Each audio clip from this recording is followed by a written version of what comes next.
TIFU by joking about being adopted.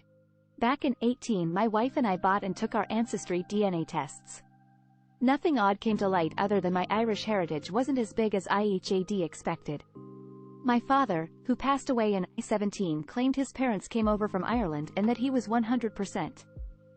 Flash forward to 2 nights ago, my wife and I were sitting at dinner going through marriage, naturalizations, and other documents of my grandparents when I made an off-the-cuff joke. "They don't look like my dad, maybe I'm adopted."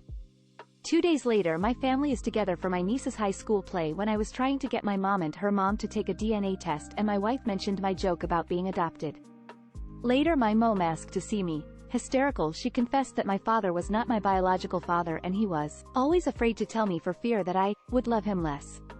Even in his deathbed he made her promise not to tell me. Apparently the sperm donor was a guy my mom dated for a few months. She got pregnant and he offered her money for an abortion, then ran. My father came into the picture when I was 5 months old. TLDR joked about being adopted, discovered my dad's not my dad. Edit. I'm 35 and apparently the last person in my family, close family friends, to know. Everyone hid this for 35 years. Nothing changes the way I feel towards my parents. The only thing I wish is that I had the opportunity to let my dad know that I loved him so much, and blood doesn't make you family. I hate that to die with the fear that I would love him less. TIFU by misunderstanding a party invite. My older daughter, R8F, was invited to and went to her bestie's birthday party tonight. My husband dropped her off on his way to work. My younger daughter, D5F, was upset she couldn't go because it was at one of her favorite places.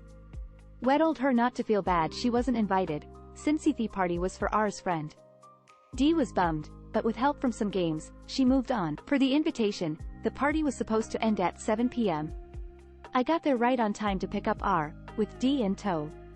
Except the party wasn't over. They hadn't even cut the cake. No big deal, we didn't have anywhere to be.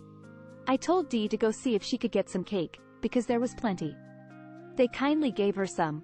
Eventually, R's bestie started passing out goodie bags. Each one guest's name written on it. And there was one Ford. It was at this moment that I realized my double FU. The party wasn't actually planned to end at 7, and more importantly, D was invited the whole time. I think the confusion happened because we're garden variety white Midwesterners, and Bestie's family is recent African immigrants. I guess there are just different cultural norms for birthday parties than we're used to. Thankfully, D is too young to understand the implications of the personalized goodie bag. If she had known, it would have been public meltdown city. But because we got there at the written end time, aka, not actually the end of the party, D got the cake, all the treats handed out after the cake, and her goodie bag, which all felt like a bonus to her. Honestly, because it was so kind of them to include R, my husband, and I have all agreed to not tell D what happened.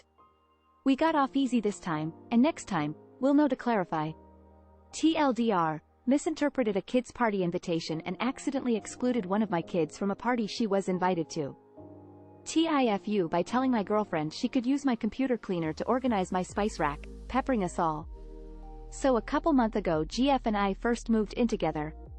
Been great, we have lots of fun together and love it overall. I've always been an amateur cook.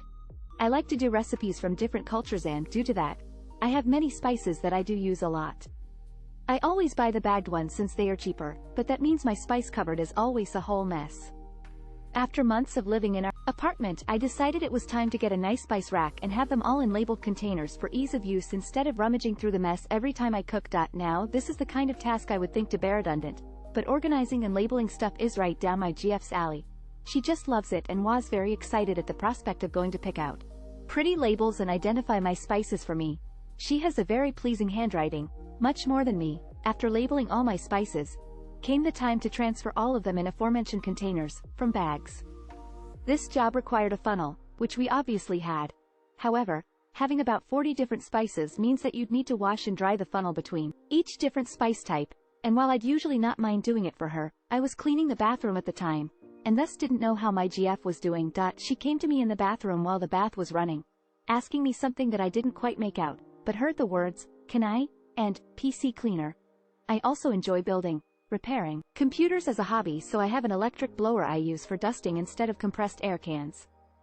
I just yelled out, "Yeah, sure," since it's not the first time she'd use it.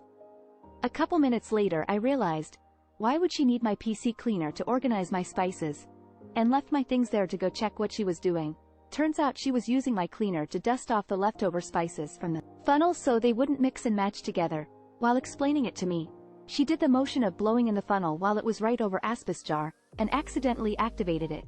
I suppose the universe had it out for us, 'cause the spice she was currently transferring was my cayenne pepper. The volatile powder quickly blew out all over my girlfriend's face, and instinctively trying to reach out to her me as well, and our poor cat witnessing us doofuses. I quickly grabbed her and took us to the bathroom to clean up our faces and attempt to fix the airways, turned the fan on and shut the door. I'm pretty sure we napalmed the whole kitchen. I'm writing this from the bathroom about 30 minutes since the incident. My poor girlfriend's face is red and wet and I don't know how bad it is, but the outside world smells spicy. TLDR. GF borrowed my electric blower to blow funnel. She accidentally blew into my cayenne pepper container and our kitchen is now a hazardous zone. TIFU by eating popcorn. I love popcorn. I eat it like daily. Sometimes a couple times a day. So I had a date with this lady and she was a real pretty thing, but you could tell she was kind of energetic. A little bit anxious and bouncy. Let's call her A. NXIETY. To counter that, I made our first date have some activities like walking, bowling, etc. after a movie. So on the day of our date, I wake up and run my typical morning routine. I make myself a huge bowl of popcorn and melt a bunch of butter over it. After a little while, I spruce myself up a little and head up to the theater. Anxiety had already driven up to the theater and W is waiting for me, but no issues. Got car and ran up and gave me a quick hug. That's when things went sideways. Not the hug, her face. So you already went on a date? Anxiety says plainly. More of an accusation than a question. What? Huh? I respond, very confused. I'm not an idiot. You, generic Reddit username. I can tell. What in the hell are you talking about? I responding, sure that she must be kidding. Oh my gosh. I'm done. She groaned, turned around, got back in her car, and left. I decide to sit in the theater for a bit since Ehad already bought the tickets. I chill in the recreational area as I try to process what just happened. Joke about it a bit with a couple folks while texting her.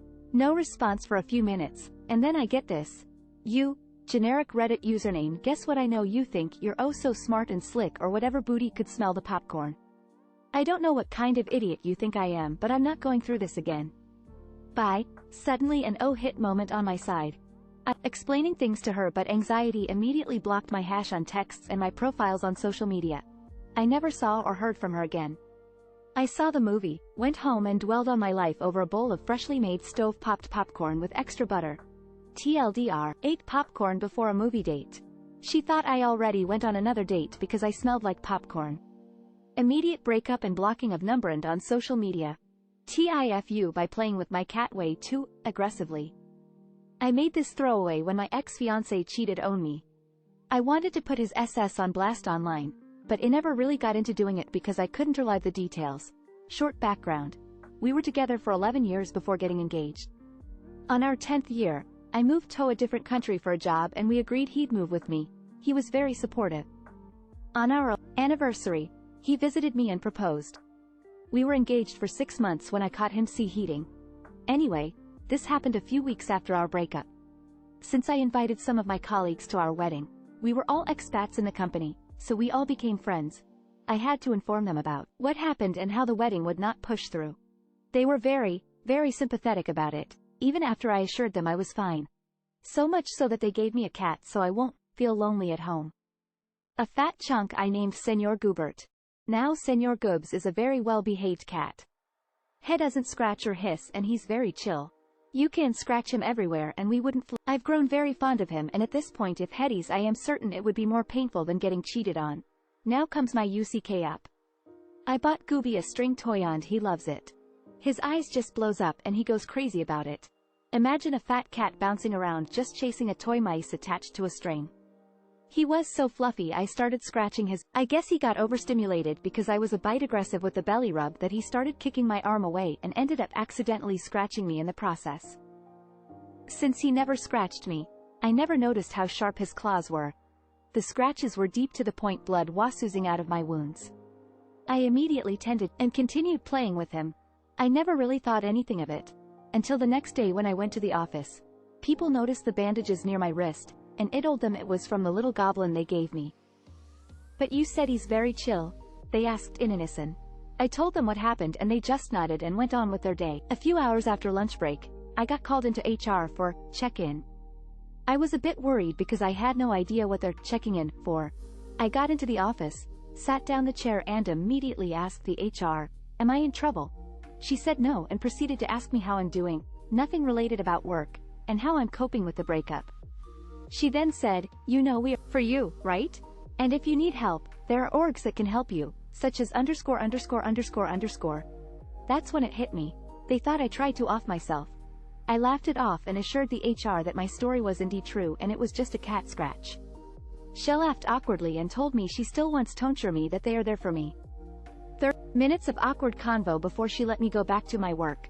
When I got back, my colleagues were waiting for me, asking if I'm fine and all. I told them yes, it was really booger scratch, and I will never try to harm myself. We went for drinks after and I went home to my cat, berating him for what happened. TLDR. Aggressively rubbed my little spawn of hell's belly, got scratched and colleagues thought I tried to KMS.